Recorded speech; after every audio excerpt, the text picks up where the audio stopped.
declarar o voto, presidente. Eu queria agradecer os apartes, né? Todos eles sempre importantes, e reforçar, vou ler, né? Eu conheço um pouco o trabalho do Querer, aqui de Caxias, enfim. A Joelma, para te ter uma ideia, o senhor ter uma ideia, vereador Lucas, foi a primeira live que eu fiz lá em 2020, na campanha, que se fazia muitas lives. Eu convidei o Miguel da Paz, que é um advogado negro, e a Joelma. Na época, ela era diretora de uma escola negra. E nós estávamos falando do 13 de maio.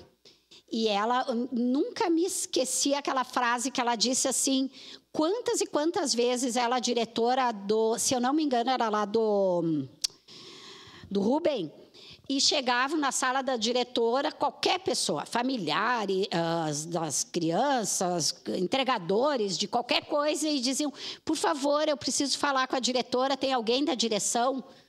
Todos. Ela dizia assim que era muito raro alguém dizer assim, a senhora é a diretora da escola. Então, isso, imagina, 5 anos atrás. Não foi lá, não, século retrasado, né? Então, é importante a gente fazer esse debate. E é isso. Eu pedi essa declaração para dizer isso.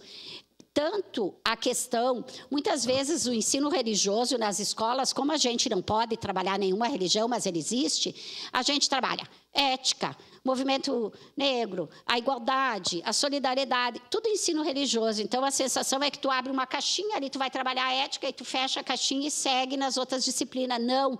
A questão racial, assim como outras, a questão ambiental, por exemplo, ela tem que ser transversal a todas as matérias, a todas as disciplinas, a todos os professores e professoras e todos estudantes no dia a dia. Não adianta eu estar lá trabalhando a questão dos negros e tal, da África, e eu ver ali como professor uma situação de discriminação e ficar quieta, porque, bom, eu não estou falando sobre isso agora. Então, isso tem que estar no dia a dia das escolas, né? Então, é importante a gente ter esse olhar também. Obrigado, vereadora Rose. E para declarar voto, o vereador